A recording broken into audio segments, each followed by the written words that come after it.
In this video, I want to share the process or method we take clients through to make sustainable long-term change where it almost becomes bulletproof, where they can't break the good habit that we've placed them in.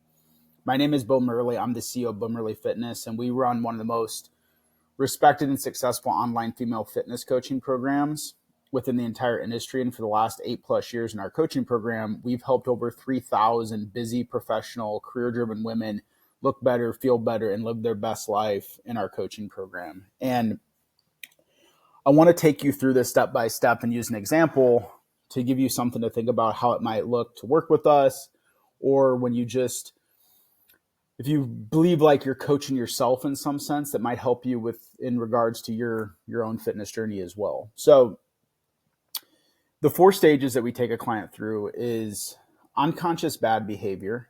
Then we shine light on it. Then it becomes conscious bad behavior. Then we want it to turn into conscious good behavior. And then finally, unconscious good behavior. All right. And what I mean by this is, for example, when we bring in a new client, the first 7 to 10 days, we oftentimes don't like to change much. This is a big problem that so many other programs make. And it leaves people very stressed out, overwhelmed, where they come into a program, they're all motivated. They're like, hey, we got you doing this now. We got you eating 7 meals a day. We got you meal prepping for 5 hours. We got you doing this workout. We got you doing this journaling, this meditation. And like, people are like, what the hell is going on? And they do well for a day and then they like quit. And that's why like the average person stays committed to something for like a week or two. And they're like, this isn't for me. And then quit. So we flip the script.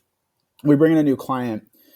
The first 7 to 10 days, we don't want them to really change too much as far as their activity goes. We don't want them to change very much as far as their nutrition goes. We just want to observe.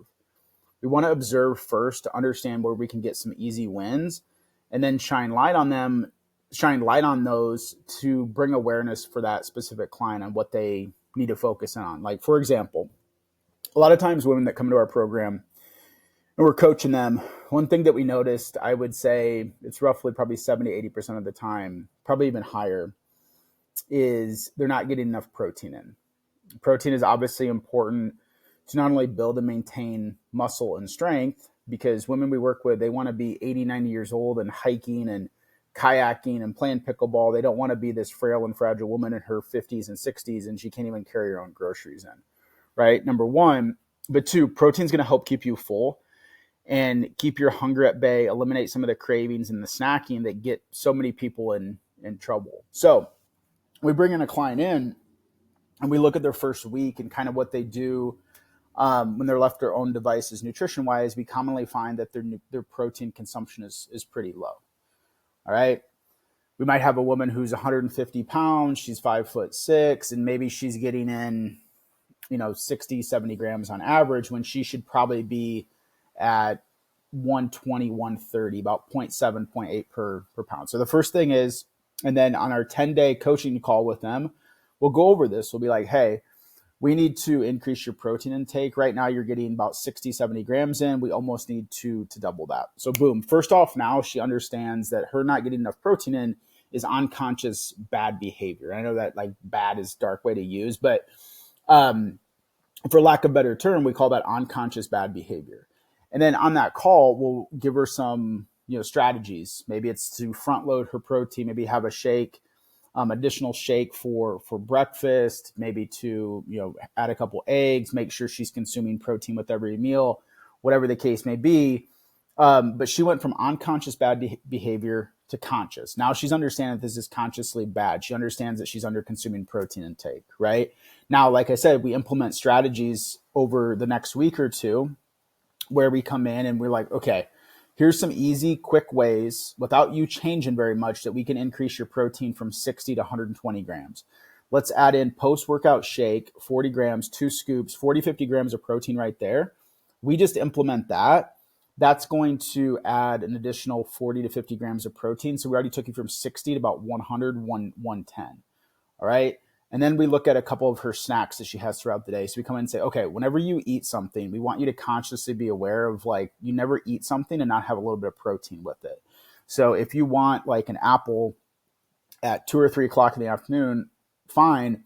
But why don't you have some, some deli meat a protein bar, beef jerky, whatever, have that included as well. And then boom, there's another 15, 20 grams. So we implement some of these strategies, and now she does that for a week or two. This becomes consciously good habits, right? And this is where we spend majority of our time with our clients. For some, it's a month, some it's 2, some it's 6 months, some it's even times clients we work with for a year, depending on what the strategy might be. For this example with protein, typically within the first month, we'll increase that for a client pretty quickly, pretty easily and efficiently, using some of the simple and straightforward strategies that we utilize with our clients. But once we get a client, we come into their life, we see what they're doing and be like, hey, based on what you're doing, here's some easy strategies where we can double your protein intake here over the next week. They become conscious, right? And they implement them. And now it's conscious good behavior. And really the only way that you can get from something that's consciously good to unconsciously good is time and positive reinforcement. So that's where we were trying to take this. And then if they do that for a long time and we reinforce like, hey, notice this past week, every time you ate something, you had some protein included. Hey, we noticed every single time this week you had, protein shake after your workout or any type of physical activity. Hey, we noticed like your 2 or 3 p.m. snack that you typically have, which was an apple or banana. We noticed you incorporate a protein bar or a little bit of beef jerky in there. That's awesome. Reinforce that. And then it becomes so much that 6 months, 12 months, 5, 10 years from now, they've done it for so long. They work with us for so long. It's been positively reinforced. They understand that anytime they eat something, they're going to have some protein with it. It just becomes automatic. Just like people wake up and brush their teeth. And why do they do that? Is because like when you were a little kid, your parents were on you like, hey, you got to brush your teeth. You got to brush your teeth, brush your teeth. You don't think about it anymore. You just unconsciously do it every morning. It's part of your routine, right? That's where we take clients through, where they do these good things that are good long-term for their health and fitness, or longevity, to drop the weight, to build strength, be functional. We get it to a place where, that old phrase, don't do something until you get it right, do it until you can't get it wrong. That's essentially what we're doing here for clients. And we get a woman to a place where she understands, okay, she understood that she was under consuming protein. We shined awareness on it. Now she became conscious about it. Now we put in some strategies, simple, straightforward ways of where we increase that. She became conscious about that good behavior. We positively reinforced it. We had her do it for a long time. We held her accountable to it. And it becomes to a point where it's automatic. Every time she done with her workout, she has a shake. Every time she has a snack, she has a little bit of protein with it. Every meal, she makes sure she has protein. And then after a period of time, she's constantly getting 110, 120, 130 grams of protein in, and she doesn't have to think about it anymore. It's just becoming a part of her everyday life, her long-term lifestyle. And that's how you truly make a change. And in this example, I use protein, but you can do this for a number of things with, sleep and gut health and your training, side of things, more things within nutrition as far as snacking and sugar and carbs or whatever the case may be. But I don't want to use, 500 examples and overwhelm you, but here's just an example of the stages that we take clients through when it comes to protein intake. So as you sit there and watch this might be something that you somewhat think about yourself, and start simple. Just, think of one thing that's maybe holding you back in your fitness journey, whether it's protein, maybe it's, you're not aware that you're not like getting as many steps in as you think you are, or, it's late night snacking, whatever the case may be for you that you feel like is sabotaging your fitness journey.